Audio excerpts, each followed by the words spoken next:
Você ouve agora Vida Espírita, com Kleber Safi.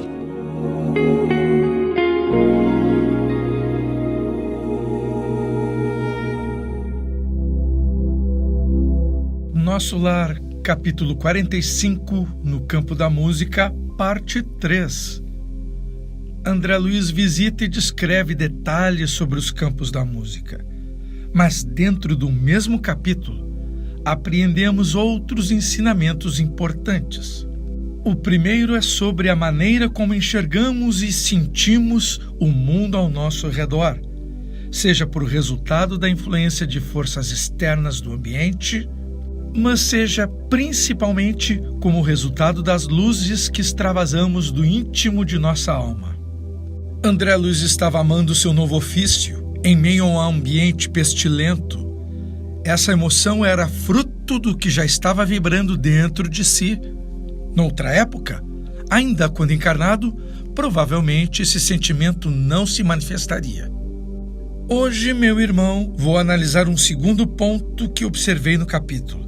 É um grande aprendizado, ao mesmo tempo que seja uma condição muito curiosa.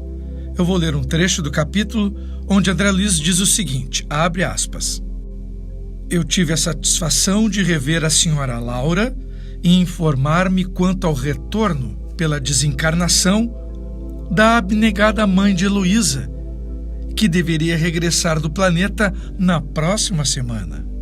A casa estava repleta de contentamento. Havia mais beleza no interior doméstico, novas disposições no jardim. Fecha aspas.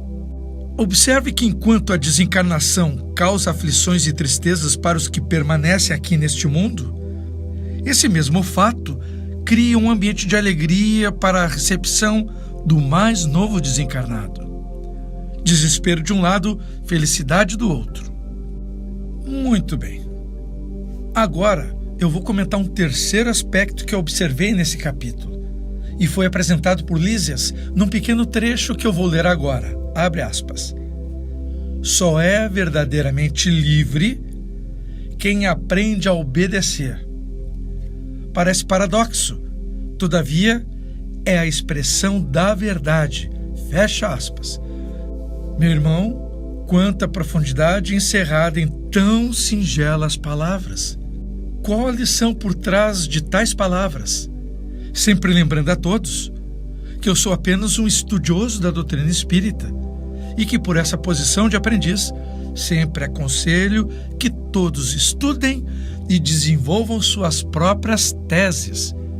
Lembre-se, meu irmão, de que se não pensar, alguém vai pensar por você.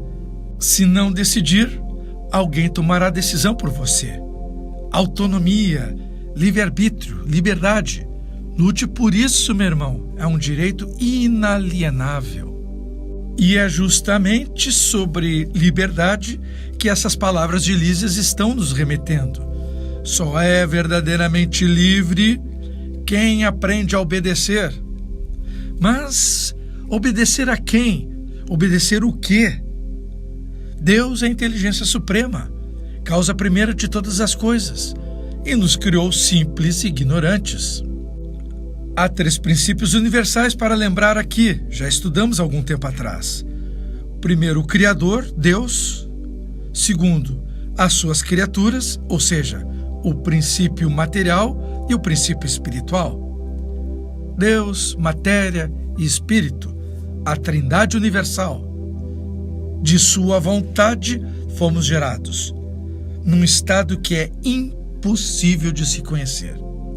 Fomos criados e no fluxo do tempo nos deparamos com infinitas experiências que se desdobram continuamente na esteira da eternidade.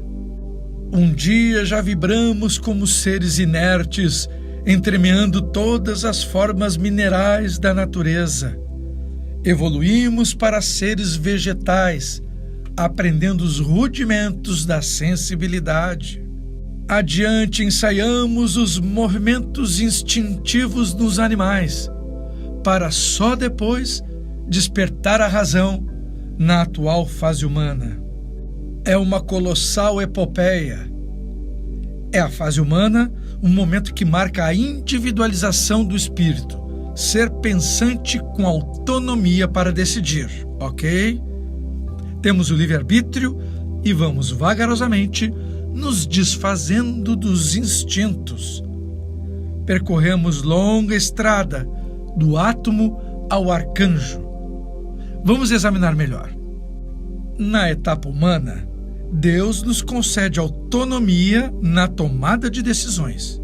Se antes éramos protegidos pelos instintos e seus automatismos, agora o livre-arbítrio se nos apresenta. Porém, o universo criado por Deus tem suas leis naturais e irrevogáveis, que devem ser obedecidas. São as balizas da condução moral. São os determinismos de Deus. Ele nos oferece a chance de fazermos as escolhas sobre os caminhos que nós achamos melhor prosseguir. Com o livre-arbítrio, o homem, em seus primeiros passos, tende a cometer erros, a decidir baseado nas suas necessidades imediatas e acaba se afastando das leis naturais, pois ele ainda permanece escravizado aos apelos da matéria. Está acompanhando? O homem tem a consciência de si e desenvolve um ego poderoso, tornando-se egoísta em suas decisões. Apesar de ser criatura de Deus, erra em seus julgamentos. Essa é a concepção dos anjos caídos. É quando o homem opta pelo seu exclusivo bem-estar em detrimento do outro. O eu está em primeiro lugar e torna-se a grande imperador de sua existência. O império do ego, presente para que ele mesmo se defenda diante de um mundo hostil. O ego é fundamental no início de sua jornada. Suas necessidades são prioritárias acima de qualquer outra objeção.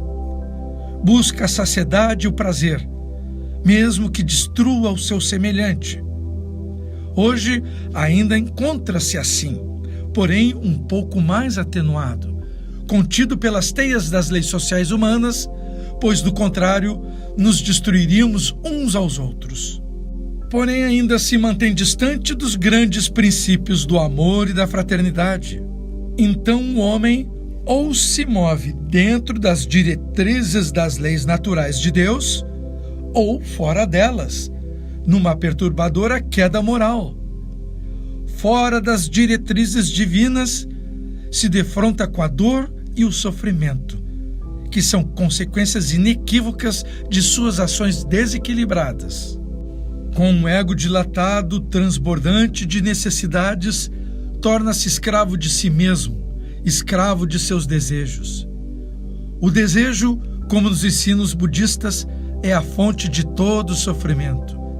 Ele nem imagina que sofre por sua própria responsabilidade. Trava lutas para fugir à dor, mas não consegue porque não compreende a profunda base moral que sustenta o universo. Acho que você vai entender a sentença dialética que diz: o não ser é a solução para ser. Ou seja, o homem será feliz quando abrir mão do seu ego, deixar de ser. Como diria Paulo de Tarso, não sou eu quem vivo, mas é Deus quem vive em mim. Quando realmente compreender seu papel de filho de um pai maior, quando enxergar no outro o seu verdadeiro irmão, sentirá e viverá a grande fraternidade que nos interliga. Conhecerá o amor. Viverá a mais profunda felicidade de que se possa experimentar. O amor será a consequência direta de se viver em obediência a Deus. É isso que Lísias está dizendo. Abre aspas, só é verdadeiramente livre quem aprende a obedecer. É obedecendo às leis de Deus que todos, sem exceção, conquistarão a liberdade e com ela a felicidade eterna. Jesus nos ensinou que vivendo as leis de Deus, ou seja, vivendo o caminho por ele apontado, o jugo será suave e o fardo será leve. Sim, o fardo será leve. Continuaremos tendo uma espécie de dor e sofrimento, só que na forma de provações.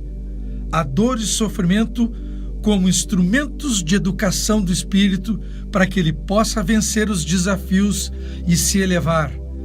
Não deixaremos de ter dor e sofrimento no caminho com a luz. Porém, o jugo será suave e o fardo será leve.